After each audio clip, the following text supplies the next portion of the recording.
Hi, my name is Jim Britt. The purpose of this message is to inform you of what I feel is possibly the most important discovery ever made in the nutritional and wellness industry. A few years ago on a trip to Montreal, I heard about this incredible immune-enhancing product called Immunocal and the company that produced it, Immunotech Research. So I paid them a visit to find out more. While I was there, I was fortunate enough to have the opportunity to spend several hours with Dr. Gustavo Buenos, MD, the man who devoted the past 20-odd years of his life clinically researching and developing this remarkable discovery. The information he shared with me and what you're about to hear, in my opinion, is nothing short of a miracle. About 20 years ago, while conducting research at McGill University in Montreal, Dr. Buenos discovered an isolated protein that contained powerful immune-enhancing properties. He started experimenting with it and discovered that the animals that he fed it to lived 30 to 50% longer, primarily because they were not coming down with infections and other degenerative diseases. That definitely got my attention. Now, if you're like most, you've probably wandered through health food stores feeling absolutely lost amongst the terms such as antioxidants, free radicals, and so on. You've probably even wondered if you'd ever find that perfect product, the one that truly boosts your immune system and keeps you healthy. I'd like to introduce you now to Dr. Jimmy Gutman and let you hear firsthand from him the details of this remarkable discovery and what it can mean to you and your family. Dr. Gutman is a board-certified emergency medical physician who now practices family medicine. He was chief resident in emergency medicine at Emory University in Atlanta and undergraduate director and resident training director of emergency medicine at McGill University in Montreal. He's author of Glutathione, Your Body's Most Powerful Healing Agent, a cornerstone book on the benefits of this remarkable product, Immunocal. Ladies and gentlemen, Dr. Jimmy Gutman. Glutathione. Now, who has not heard of that word before tonight? There's still a lot of people raising your hands. And it wasn't that long ago where I would go give a lecture to a couple hundred people, and maybe there was a handful of folks putting up their hand. But I guarantee you this, that in the next 5 or 6 years, everybody will be using the word glutathione as commonly as you use the word antioxidant, as commonly as you use the word cholesterol. Why? As you heard, when Dr. Buenos first started looking into this, this was an exceedingly subspecialized field. There was maybe a couple dozen articles on glutathione. As of the present date, there's over 65,000 articles on glutathione. Every time I open up a medical journal, every time you open up a health magazine, you are going to hear about glutathione. So get very used to that word. How did I get into this? I know that when I stand up in front of a large audience like this, talking about a natural product, some people are looking at me a little strange. What is a medical doctor doing, speaking to hundreds of people about a natural product? You find that a little bit strange. Let me tell you a bit about my history. I am, by training, an emergency physician. And I'm the former residency program director at McGill University for emergency medicine. What does that mean, besides being very difficult to get onto a business card, was not only did I work in the emergency department, but I was in charge of teaching people emergency medicine and teaching the teachers how to teach emergency medicine. So after 20 or 25 years of emergency medicine, I became a real expert in fixing things that were broke, which is very, very typical of most doctors, being able to fix things when they're broken. You see, people say that I work as a health profession. I'm not a health professional. I don't work in the health profession. I work in the sickness profession. I am an expert at sickness, and especially in the emergency room when nobody comes running into the ER asking for an emergency transfusion of saw palmetto. So I spent all my time taking care of sick people. Now, something happened to me. Something very important happened to me in my life that changed everything. And I'm looking out there in the audience tonight, and I can see that same something happened to some of you too. It happened to you, and it happened to you. What happened to me? I turned 40. And I had 2 kids. And emergency medicine is kind of like professional sports. 35, 40 years old, find something else to do. You just can't do it anymore. The hours, the stress, the politics. So I decided that I was going to change careers, and I went into family medicine. And here I am, as a family doctor, being used to working in an environment of complete chaos, and now I'm locked into this little room with another person who usually looks better and feels better than I do. And these people have the audacity to ask me questions. See, in the emergency department, usually they're either too intoxicated or they can't breathe at all, so they're not asking me questions. And now I'm sitting face to face with a relatively well person asking me things like, Dr. Gutman, what do you think the optimal dose of vitamin C is? Dr. Gutman, what about this high protein, low carbohydrate diet? Dr. Gutman, I'm 67 years old. What kind of exercise should I be having? And my answer to them most of the time was a shrug of the shoulders. Now, let me tell you something about doctors. One thing doctors really hate feeling stupid.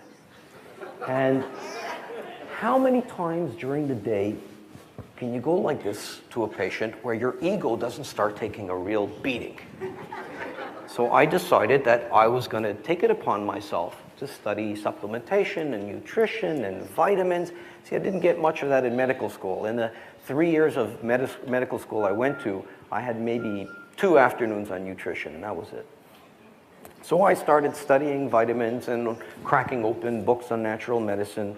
And most of what I looked at, I have to admit, was a little bit soft. See, as a doctor, as a scientist, I like to have tangible evidence that something is going to work. Historical features like the Yanomamo Indian of the Amazon basin have been using this herb for 10,000 years. To me, that's not proof. So I saw a lot of very soft science. I saw a lot of things that were natural, but were downright dangerous for you. Please, please don't make the mistake of thinking that because something is natural, it can't hurt you. Okay? Cocaine is natural.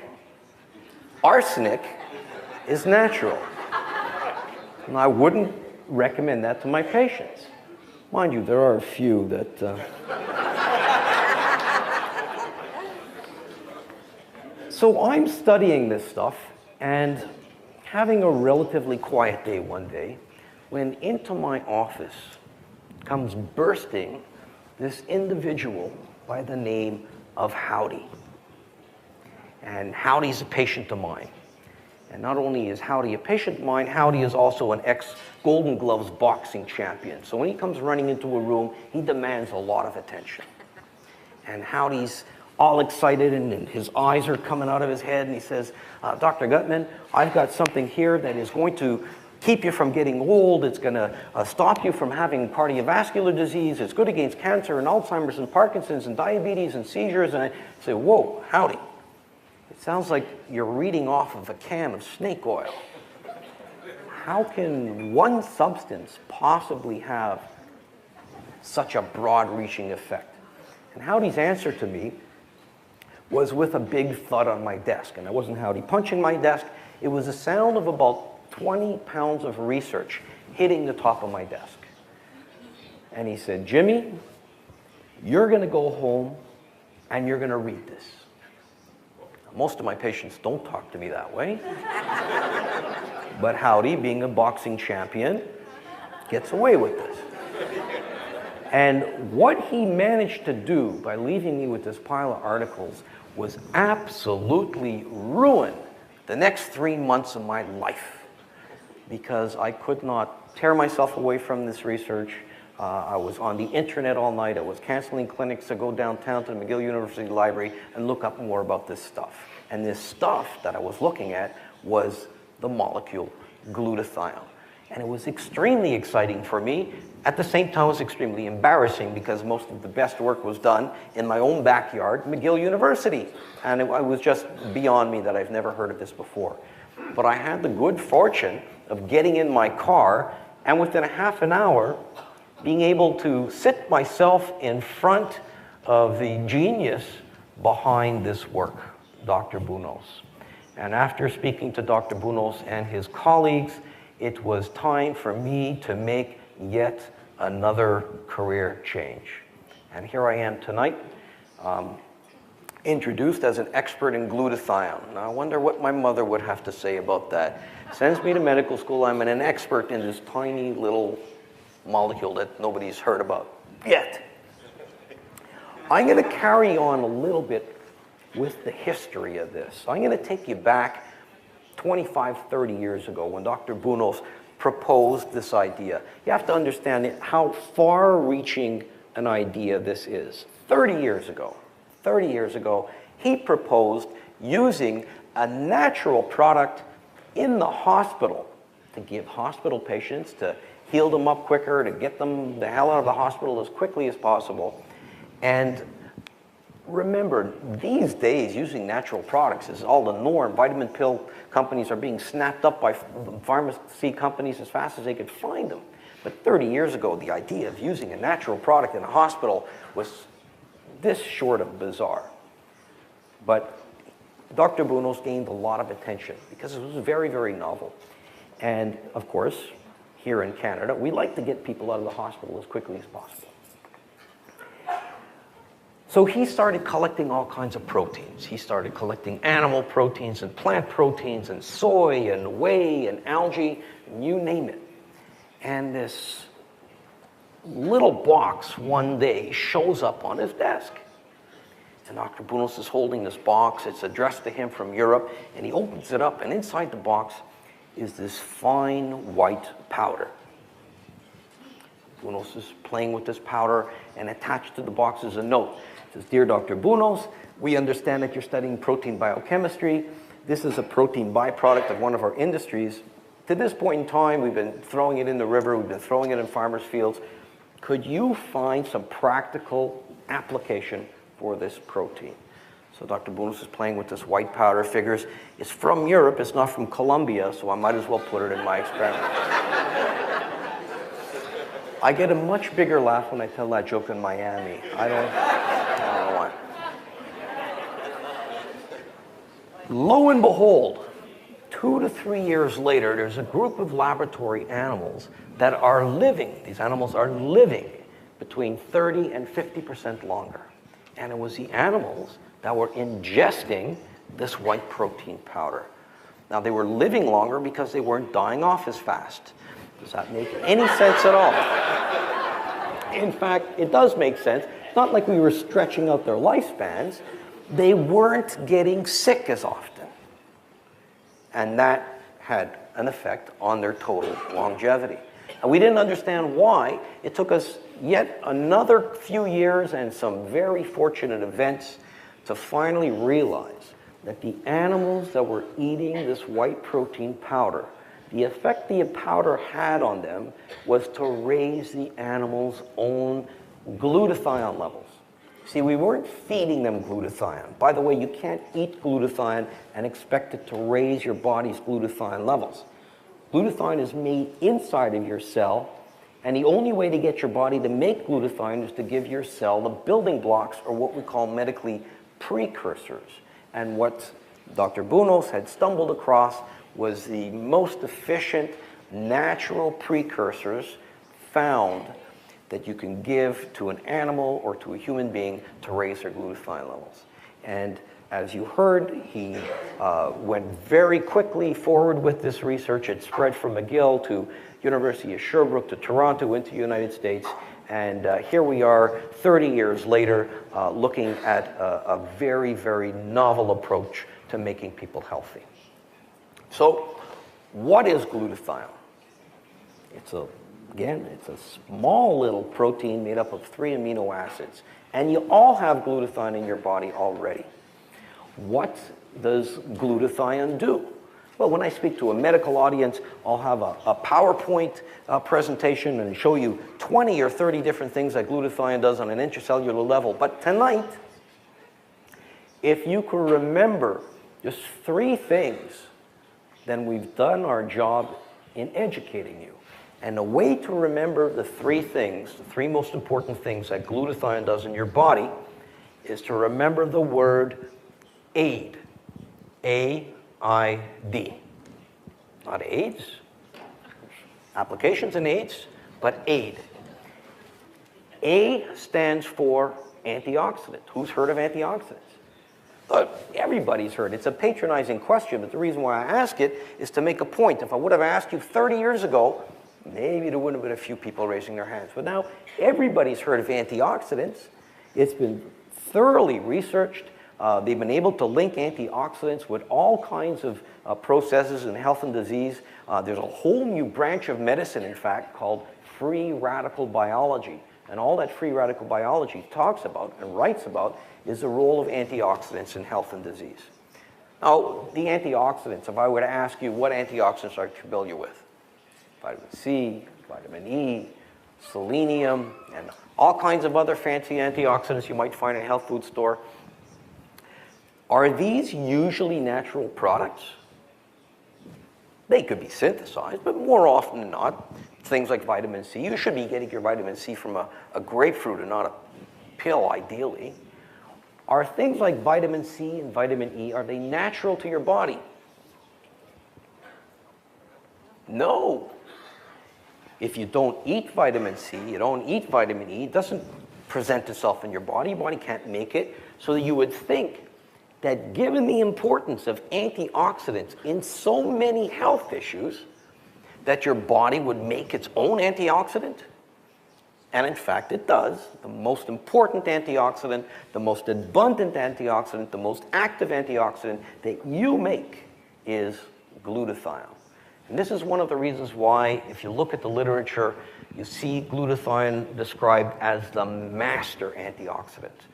The other reason why it's called a master antioxidant is, get this, none of the other antioxidants that you mentioned, and none of the other antioxidants that you're going to find at a health food store or at a pharmacy, none of them could work were it not for the presence of glutathione. For example, vitamin C picks up a free radical. It's neutralized a free radical, but it's also neutralized itself. The way the vitamin C molecule can continue working is by handing off the free radical to the glutathione system, which has the ability to dump it out of the cell and, in essence, recycle the vitamin C. And if you think of all the other antioxidants working like a series of gears in a clock, well, a clock needs a drive shaft. The clock needs a spring. The spring that is driving the whole process of antioxidation is the glutathione molecule. So that's A. Glutathione, the master antioxidant. We said A-I-D. Let's move on to I, the immune system. Another hot topic. Are you able to pick up a newspaper these days without reading something about the immune system? You're reading about Ebola, you're reading about West Nile, you're reading about the avian flu, you're reading about all these wonderful bugs that are making themselves into our population. You're reading about superbugs, these bacteria that we can't seem to handle with any of our usual antibiotics. Can't get away from articles on the immune system. It's a very, very hot topic. So let me give you a little course on immunology. Immunology 101 in 90 seconds. Your immune system is set up to protect your body from anything that's not supposed to be in your body, what we call a foreign antigen. And a foreign antigen could be a bacteria, it could be a virus, it could be a fungus, it could be many different things that aren't supposed to be in your body. Your immune system is set up to prevent that from happening. We have different parts of our immune system at play. I mean, something as simple as your skin is actually part of your immune system because it stops things from getting into your body. Now let me look at something a little bit more specific. David, who you saw on stage before, is extremely likable individual. And at the end of the night, he's going to be shaking everybody's hands good night, and he's going to be kissing some of the women good night. And somebody is going to shake David's hand and leave a nice glob of viral secretions on his finger. And then the next person is going to ask David a tricky question, and David's going to go like this. Scratch his eye. And all of a sudden, a viral particle has a chance to get into David's bloodstream. And almost immediately, the frontline soldiers of the immune system, something called a white blood cell. You've all heard of your white blood cells. White blood cell will recognize that this is a foreign antigen, not supposed to be there, and attack this viral particle. And most of the time, it'll actually physically try to gobble it up like a Pac-Man. Now, viral particle, please.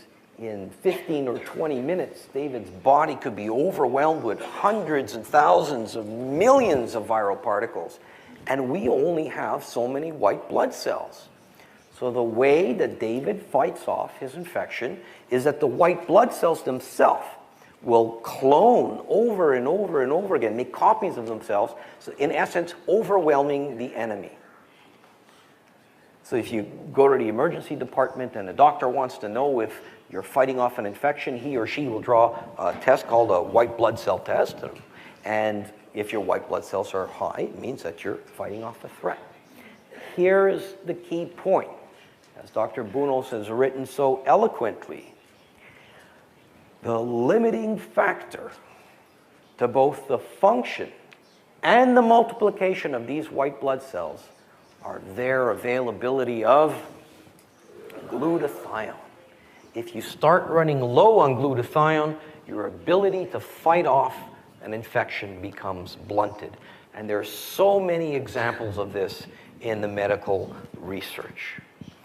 And when you look at glutathione and the way people write about glutathione, they describe glutathione literally as fuel or food for these critical white blood cells, fuel for the immune system. So that's A, glutathione, your master antioxidant. I, glutathione, fuel for your immune system. And finally, D, detoxification. Everybody's talking about detoxification these days.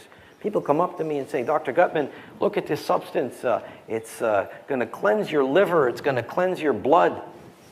What is this cleansing business anyways? I have this picture of molecules going up against my liver with scrub brushes.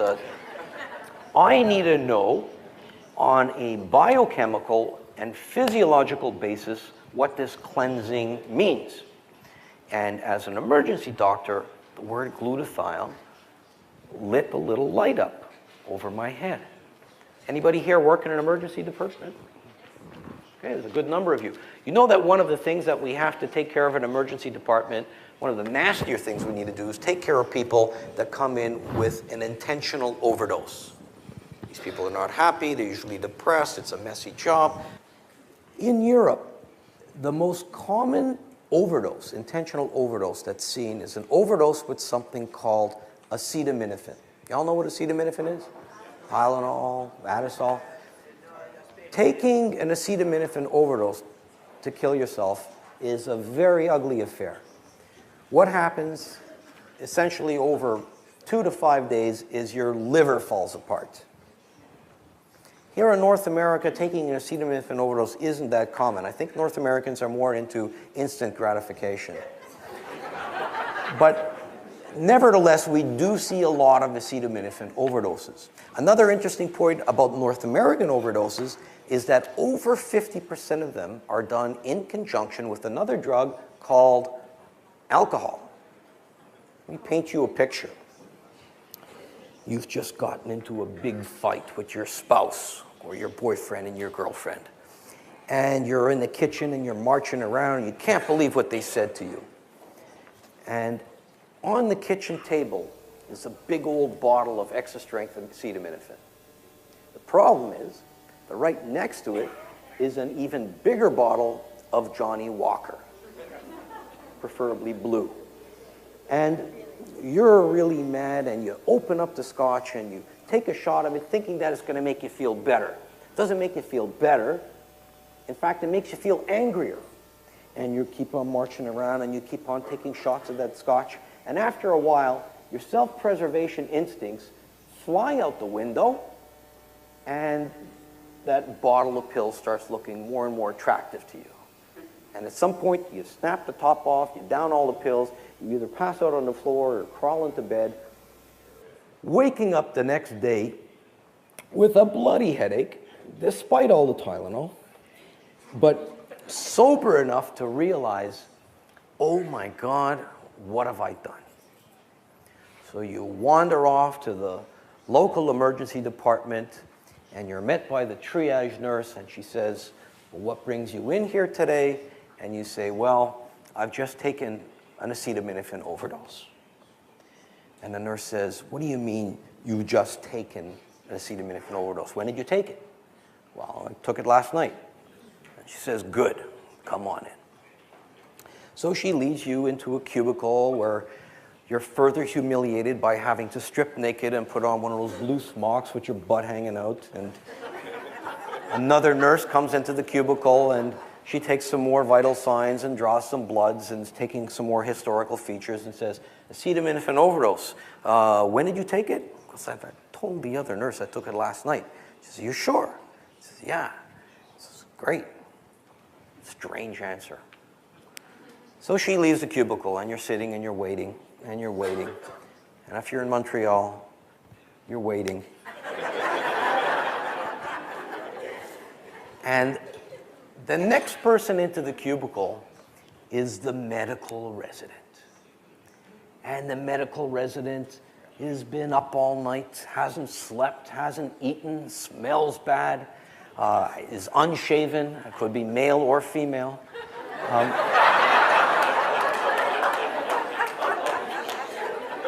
And says, Tylenol overdose, what time did you take it?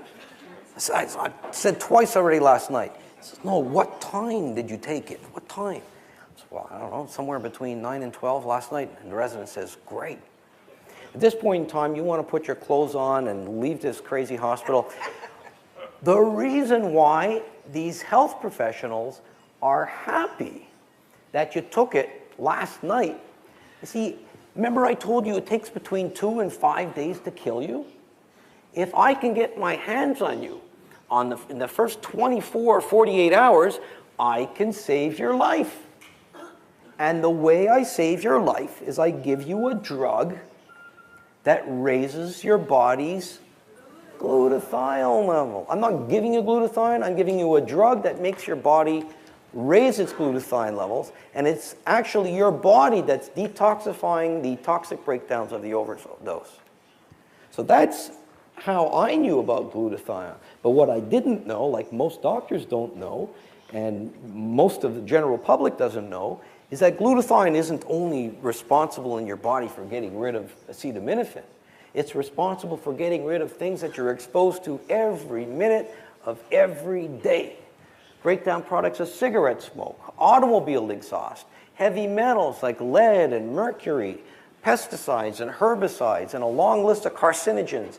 Carcinogen is a cancer-causing agent, things that show up in the water that you drink, the air that you breathe, and the food that you eat every day. And by no accident, the highest levels of glutathione that you have in your body is in your liver, which after all is your major organ of detoxification. And I tell people that next to water, there's no more important detoxification substance in your body.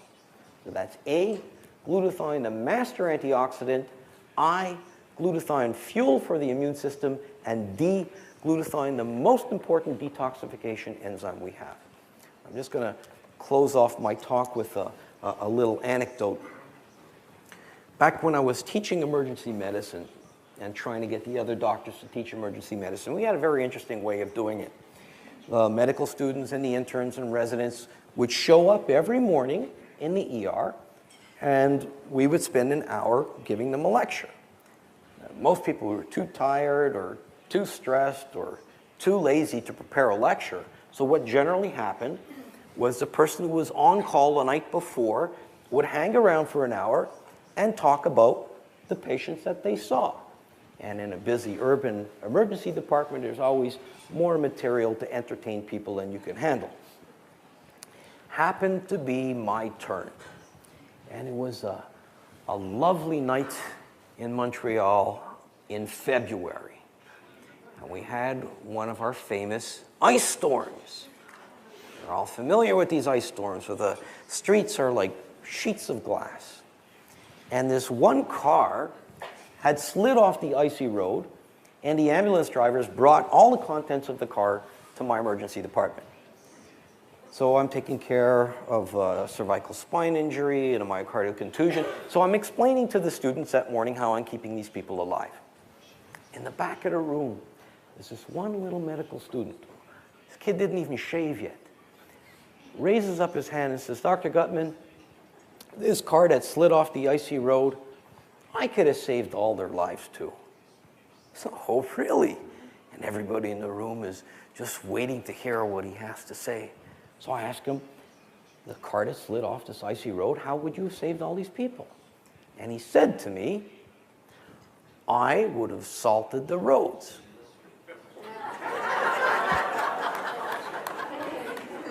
Now, I always get a little laugh from that, but when you think about it, there's a profound wisdom back there. If you can get to the root of the problem before it happens, you can end up taking care of an endless list of pathology. When you understand the importance of glutathione in each and every single cell of your body, you'll understand why this is so critical to maintaining your health.